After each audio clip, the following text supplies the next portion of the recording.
Hi, welcome to Odinani Tarot. I'm Odinani. All are welcomed. This is a space of white light and healing. And today we have a very special reading. I'm back to do all the air signs, and it's July 2024. This is your reading for the month. Just remember we have Saturn retrograde, and Saturn retrograde is really asking you to look at what karma you have done and you have brought in around you. It's a lesson. They're teaching, it's big lessons this month. So having said that, let's see what ties we have.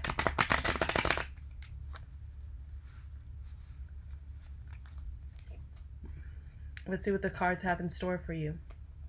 Now I've already blessed the deck and done all that I need to do off camera. I do work with white light. This is a safe space. Your ancestors and your spirit guides will guide you. So take what resonates and leave what doesn't. Feel free to ask a question in your mind or in your heart, but the cards always have the answer. All right, and I do a classic past, present, future with an overarching theme. Let's see. Past, present, future, theme.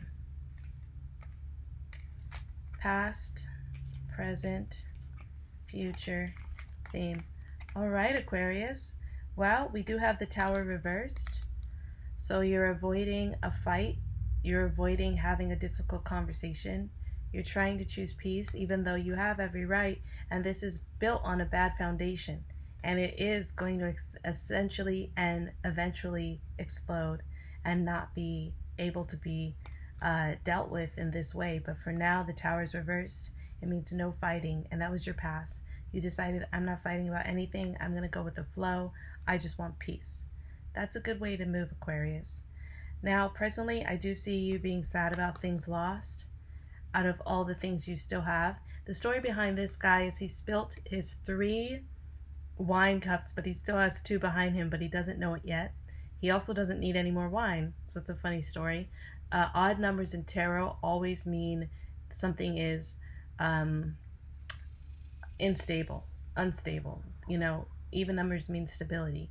So you're looking at instability right now as you're sad about what you have lost and what you don't have, not necessarily feeling a lot of gratitude and being grateful about what you do have in your life, which is very human, but that will definitely lead to sadness. The Chariot in the future position. This means you're in charge of your own future. You have this guiding force. So for you, you have goals and dreams, and you know how to take the steps to get through them and get to them. So you're working on that, and I'm proud of you. I'm really proud of you for doing that. Now I see the High Priestess reversed in your future, your theme. We are in Saturn retrograde right now, so a lot of people are feeling a lot of karma, and they're also feeling like they are learning hard lessons. And these are lessons that they felt like they already learned before, but the universe keeps giving it to them. So the High Priestess reversed is telling you right now that you basically have to be more intuitive, have higher intuition, look to the spiritual. You may be living too much in the material, which makes sense with the 5 of Cups. Now the Cups are not as material as the Pentacles, as the Earth signs, but it's still about your heart and what you have and what you don't have. The literal cup that you fill up is your heart. The High Priestess is a major arcana. You've got 3 major arcana that popped out right away. That's amazing. That means you have a high energy and a high intuition, because major arcana tends to be more rare. There's only 22 out of the total 78. So that means that you are someone who has a big spirit and a high level of intuition.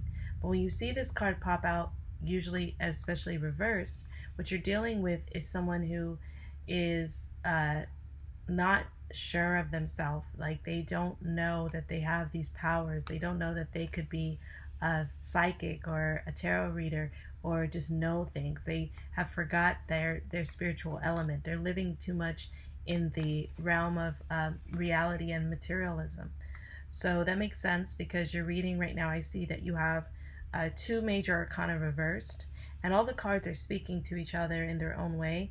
The Chariot is coming out in the future. You will find your way. you will know what path to take to go forward.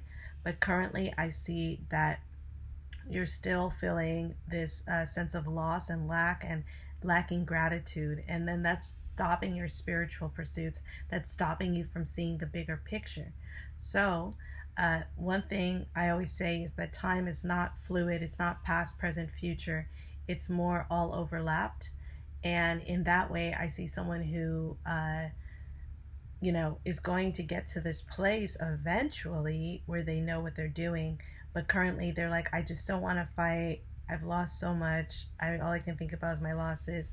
I don't know that I have high intuition like I thought I did. I used to have a higher intuition and feel psychic in my dreams or in my premonitions or just know things I shouldn't know. But at this point, you've lost that, or you feel like you've lost it, but you haven't, Aquarius. And Aquarius tend to be free thinkers. They think outside the box. They have a bigger plan. So I just see someone who has a bigger plan, but has forgotten it. And then, and that's all Aquarius. Most Aquarius are like that. Now, like I said, the future, you're going to take the reins. You're going to make a plan. You're going to check off the boxes. You're going to have a clear direction. So that's beautiful for you, because I love to see that energy, the Chariot energy. And it's one of the most powerful cards in the deck. Although it is an odd number, the Chariot has everything they need to go forward, and they're carving a path for themselves towards something better. Out of this sadness and loss is going to come a plan and a drive. That's what I always say. When you feel sad or lost, it's time to create a plan or have more drive in your life and do the things that you said you were going to do. Don't let yourself down. Although people let you down, don't ever let yourself down. So that is pretty much your reading. I was doing clarifying cards. I can do one for this one. And I was thinking about doing extended. I'm a little bit on the fence. I like to just give you guys what you need to know and just leave it at that, rather than have you guys go to another place. If you do want a private reading with me, or you do want to buy a reading, you can always look at the description for that. Let's clarify the High Priestess. Page of Swords makes a lot of sense. You're just coming into your mental. You're just learning about what you can do for yourself and how you can help yourself in your mental state. So that's very important, because you're just going to be able to finally get out of this place of like lack when you can get your mental state right. When you get your mental state right, because the page is like a teenager or a princess or a prince, and they haven't quite learned how to wield whatever they're holding. This one is the state of mental, because all the swords mean is mental clarity or mental anguish. So this one is about not knowing yet if you can wield that sword, if you can be mentally grounded and stable. So he's looking away, almost afraid of himself, almost uncertain of himself, just doesn't know. So that's really important. So the Page of Swords is just mentally gaining clarification, but hasn't quite yet. And it did not come out reverse. It came out right side up. So this could be, I could be doing a reading for a very young person, like someone who's either a teenager or Gen Z, and just is learning that their mental state, they have to find a way to get a hold on that, whether it's through mindfulness, like journaling, meditating, or just being alone. There's a lot of ways to get your mental state clear and tight and just have a better grip on that. So that is your reading for July 2024, Aquarius. Thank you and enjoy your month, and we will talk soon.